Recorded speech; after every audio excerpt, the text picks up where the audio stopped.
On this edition of Southern Newsweek, a piece of maritime history is re-erected in Port Chalmers. A Dunedin record store is expanding despite tough economic times. And thanks to enthusiastic tuition, preschoolers get to excel at making art.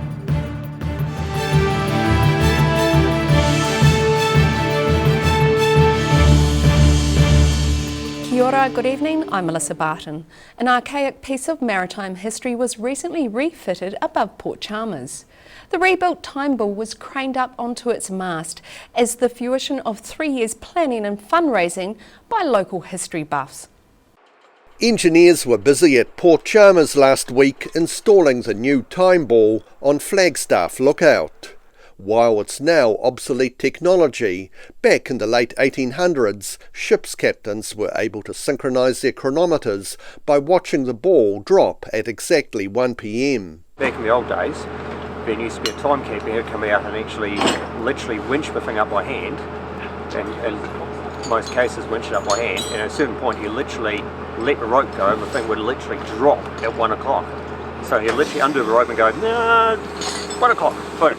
And that'd be how everyone would reset their time. The hoisting of the new time ball onto the mast is a culmination of 3 years planning, plus a raising of $50,000 to recreate an important piece of maritime history. There's actually not many of these working in the world. I believe there is currently 4. This is the 5th one, from what my understanding. So, there's not many of them. The new version is set to run automatically using an air-pressured ram. This will be air operated and we'll be running an air hose up one of the stays up to a ram which will be operating that, and it'll be all done from down in this bunker down here. The new ball was made from marine-grade stainless steel by Littleton-based company Stark Brothers, who have also worked on reinstating the Littleton time ball and are looking at making others around the country.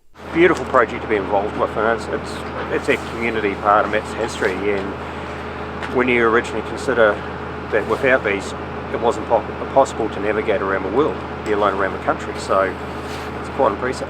The timepiece, complete with information panels, is to be officially opened in the beginning of October. In Dunedin, the South Today. A Dunedin record store, which has been around for many years, is expanding despite the current tough economic times.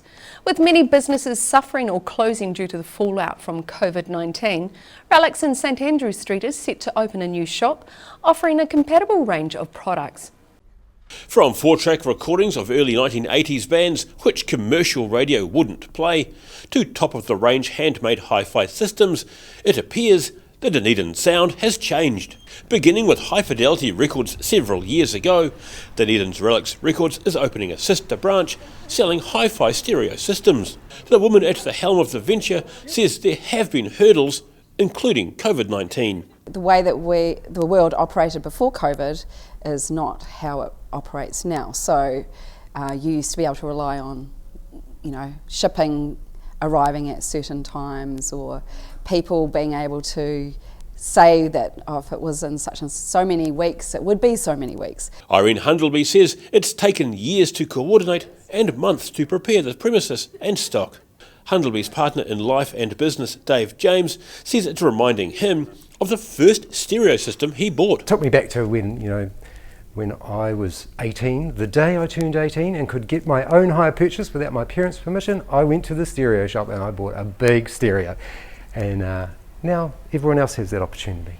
Among the stock is Mosgill's Perot, a brand which began life in Napier in the 1970s, moved to Auckland for a while, and then set up in Mosgill in 2005. Two new Dunedin-made items like Textone speakers from Dunedin sound engineer Tex Houston, to wand turntables made by former Fisher & Paykel staffer Simon Brown. Hundleby says she's pleased to be an outlet for local manufacturers. We were really, really, really excited that we could bring all of those elements together to have this 100% designed, manufactured and here in Dunedin. Recent addition to the Relics team for its hi-fi store, Kane Lindegreen, is a long-time audiophile. He grew up with a cabinet maker with a passion for sound and has worked around Dunedin selling hi-fi systems. He says he knows what goes into making great audio gear. It's about a person sitting down and reconnecting with music.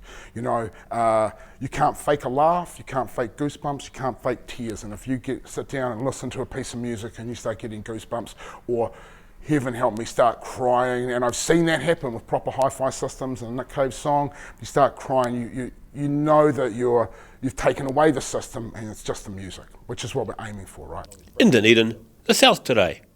Repairs to the fire-damaged Anglican Cathedral in Dunedin could take years, according to the church's dean. Very Reverend Dr. Tony Curtis says the repairs could create a space better used by the community. A temporary fix has made Dunedin's St Paul's Cathedral now watertight again after a late-night fire damaged the roof early last week.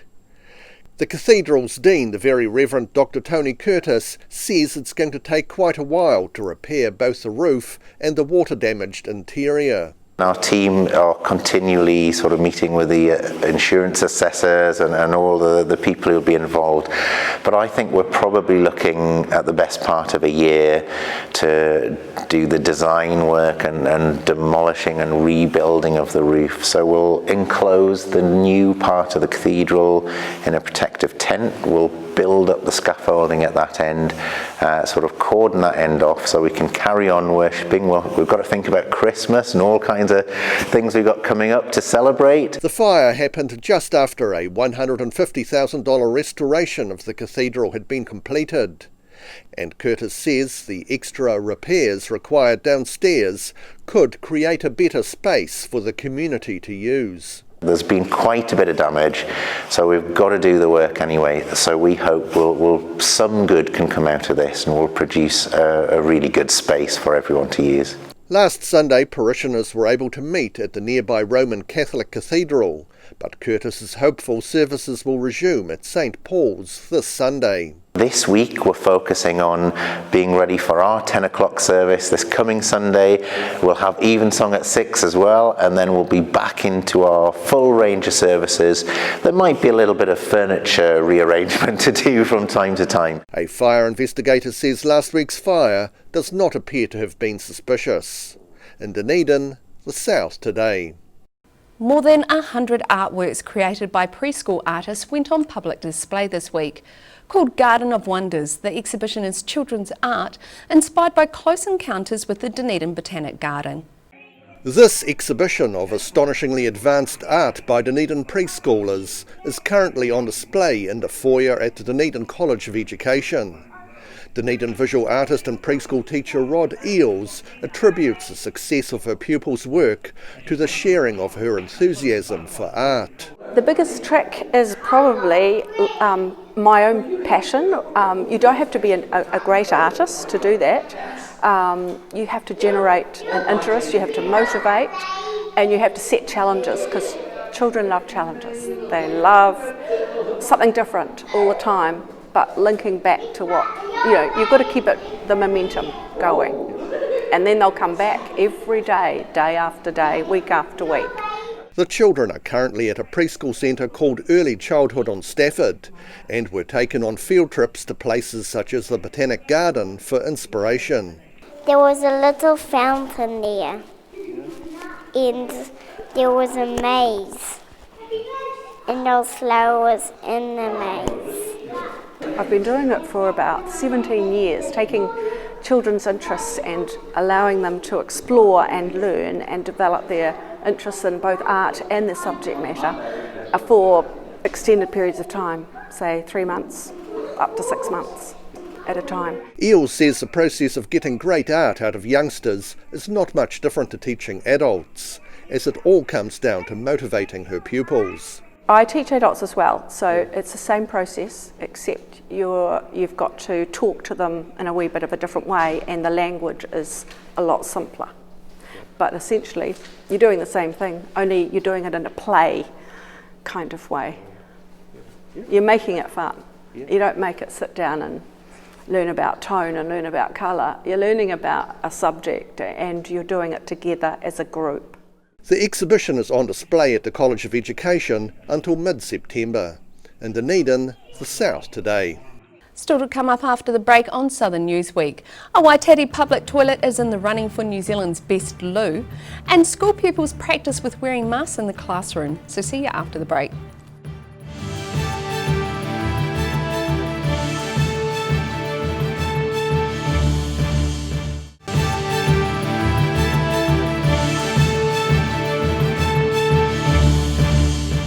Welcome back. Both budding and established artists across New Zealand are invited to design a poster that fights racism. The competition was created following concerns of racism during this year's COVID-19 crisis. Artist Bruce Mahalski is inviting people across New Zealand to design a poster that fights the current trend of racism, both online and in public. What we're looking for is posters that celebrate sort of cultural diversity, anti-racist, particularly as it relates to the local Chinese Kiwis who have been, I think, hardest hit by racism in New Zealand.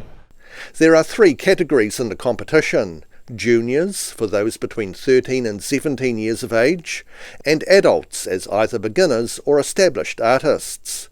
There is also a popular vote category. The 4 winners will get a cash prize, a trip to Wellington, and will have their poster displayed across New Zealand. And so we're hoping there's some people out there who can really, come up with a cracking anti-racist sort of cultural diversity poster that celebrates why a multicultural society is great in New Zealand and why, we don't need any racism. The poster promoting the competition was drawn by Dunedin cartoonist Veronica Brett, who is already working on her second book of cartoons, which explore the outer psyche. Mahalski has some advice on how to create a poster that stands out. So a good poster to me is one that it's got a very strong message to it, and it's got as few words as possible. I think so many posters today are overloaded, they're overcooked by Photoshop. And black and white, can be great. It doesn't need to be in colour. I use a lot of black and white myself. And also symmetry is so important in a good poster. It really has to be symmetrical to attract the eye to it. Entries to the Aotearoa poster competition close in a month's time. In Dunedin, the South Today. The Waitati public toilet, known to the locals as the Tortoise, is in the running for New Zealand's best loo. It's up against competition from a public convenience in Napier, but Waitati locals believe they're in with a chance. Proud members of the Waitati militia hope to be flushed with success later this year, with its public privy up for a national award. Of course we're going to win the national award because we're the greatest loo in the known galaxy. Obviously we're going to be the best toilet in New Zealand. Napier's got nothing on us. After many years of campaigning by residents of the coastal settlement north of Dunedin, a public toilet was finally placed in the village last year. Being Waitati, the loo has its own special science fiction theme, design and placement. Oh, about 30 years. Yeah, 30 years. And not everybody was happy with the location or the look of this facility. But as I mentioned before, it's the local character and our accessorising of the toilet that has made it close to the heart of its regular users. Gallery on Blueskin is only a few metres away from the Tortoise, and owner Louise Burnside says their toilet was frequently used by travellers caught short, costing her thousands in septic tank clearing fees. Every time it's emptied, it's costing me around about $550. And in busy times, that was happening every 2 or 3 weeks. Resident doctor and bard Steve Bourne composed a poem from the point of view of Doctor Who, which proudly hangs for users to read while they contemplate life. The Tortoise hasn't been without some issues, as some people have been making withdrawals while they make deposits. Yes, so the Bristol stool chart, it's frequently removed. No one's taken the urine chart though, no one's been taking the piss, just the Bristol stool chart on a regular basis. And the logbook too has been uplifted. Waitati's Tortoise is facing stiff competition from Napier's Anderson Park toilets and the Hanua Falls toilet in Auckland. The winners will be announced later this year. In Waitati, the South Today. Teachers at North East Valley School are having to pay a wee bit more attention to their pupils so as to not to confuse them with each other.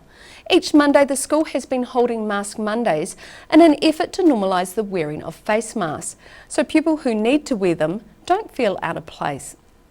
Mask Monday at Dunedin's North East Valley Normal School means that the youngsters are encouraged to wear masks they sewed together last week, with much of the material for the masks having been supplied by their teacher Tracy Ballantine. I happen to be the daughter of somebody who loves to hoard fabric, so I had a lot of fabric at home, so we already had most of the supplies we needed, and we're really lucky that we had a friend of the school donate some sewing machines. So there are a couple of sewing machines out the back and I bought one from home, so we had 3 sewing machines going at once, and between Abby and I, the teacher next door, we managed to make masks with both of our classes. The message of Mask Mondays is to help the school children feel more comfortable about the idea of wearing a face mask.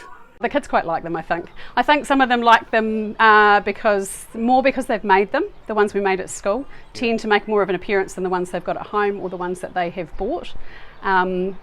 Even though some of the sewing's not the greatest, it's a thing that they've made and they're proud of, and so they wear them more often, which is good.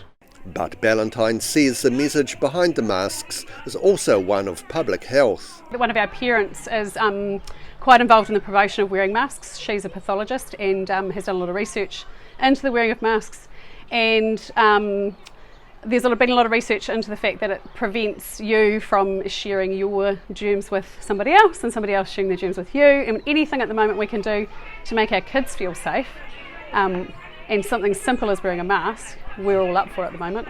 And you might think that with the pupils all masked up, teaching and communication could be harder, but she says that's not the case. I have worked here for a long time too, and I know these kids really well, so recognising emotion and knowing when someone's sad or upset is not hard.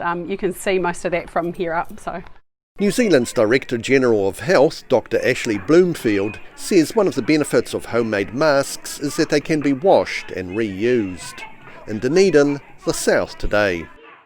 Keen model makers in Central Otago got a chance recently to learn how to do the tricky stuff, such as applying decals to models.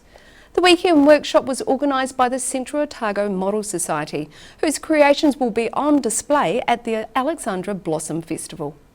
The devil was in the detail as members of the Central Otago Model Society took part in a workshop last weekend. The Society President Rex Johnson said there was much to learn from expert advice. We've got in some members from other clubs, so from Dunedin and from Invercargill, and between us, these members and our own guys, we've got this whole range of skills, and we do little tutorial sessions. So yesterday we had people just showing how magically easy it is to put little decals on aircraft wings. And you know that there are years of experience going into what seems like a simple slide of a decal onto an aeroplane wing, perfectly positioned, and you know that as soon as you try it, it'll fold up underneath itself and it'll be a learning curve sort of thing. But everybody has their specialist skills, and it's just fascinating watching an expert talk about their subject. The group will host the International Plastic Modelers Society South Island Championships during the Alexandra Blossom Festival later this year. Pretty much at a national level, the highest quality of construction of plastic models will be on display in Alexandra, and those people who have bought their models for display will be acting as judges and will be competing for prizes for the quality of their work. In Alexandra for the South Today. Still to come up after the break on Southern Newsweek. The Wanaka Rowing Club celebrates its new rowing shed, and drag queens visit Alexandra with a message of love and acceptance. So see this and more after the break.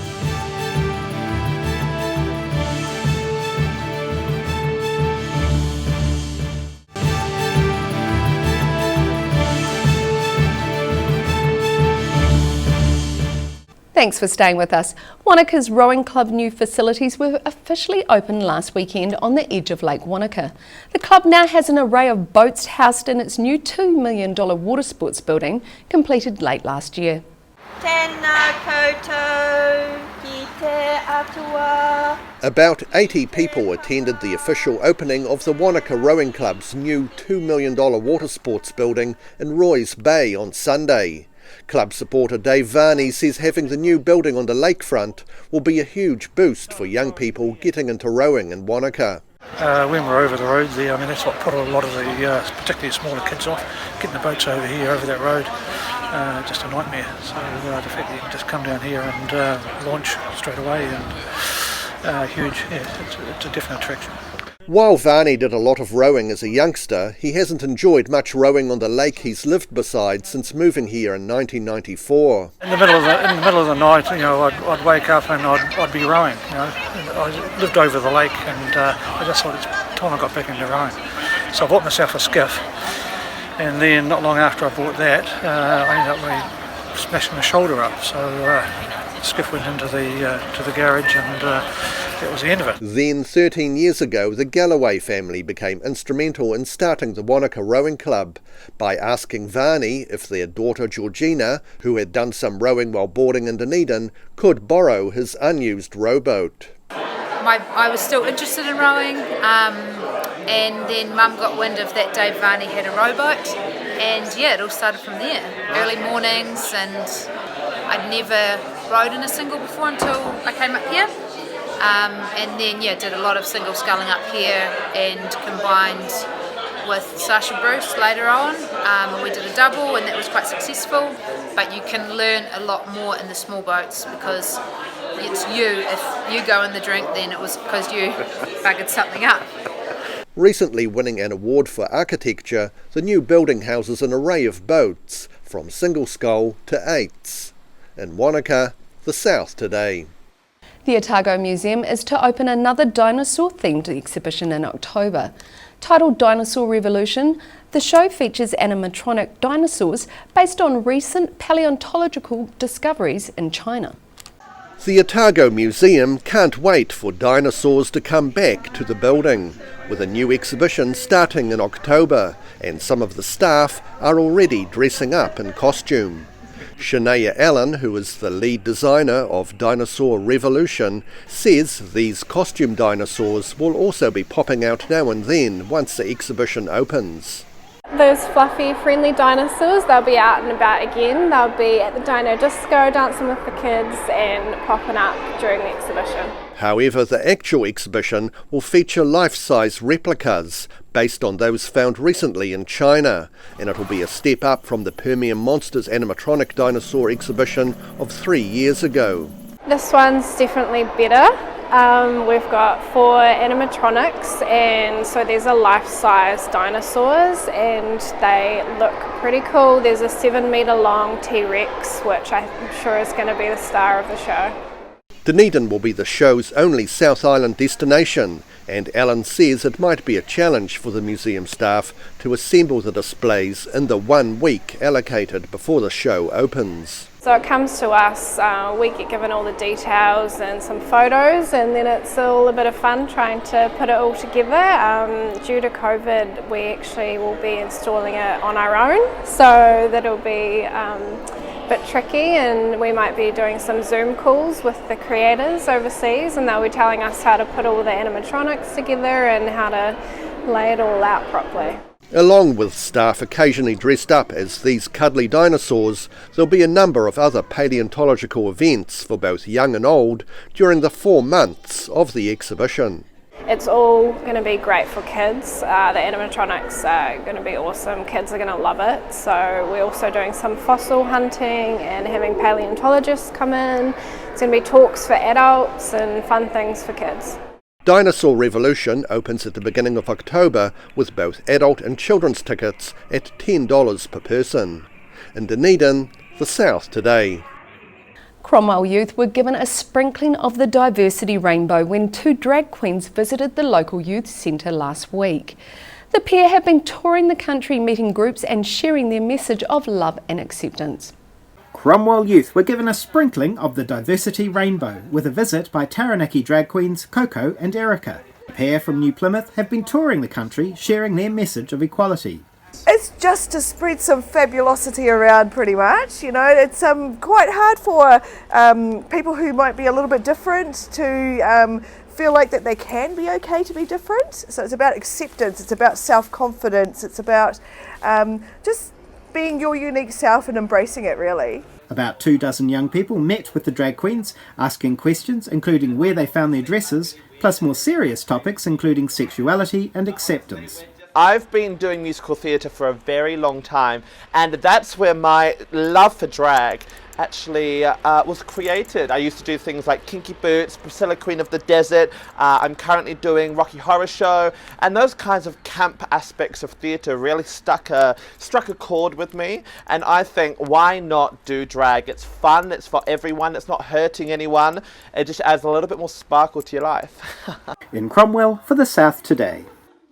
That's all for this edition of Southern Newsweek. For the latest news from the Southern region, head online to ott.co.nz and follow Channel 39 online. Thanks for joining us. Catch you next week.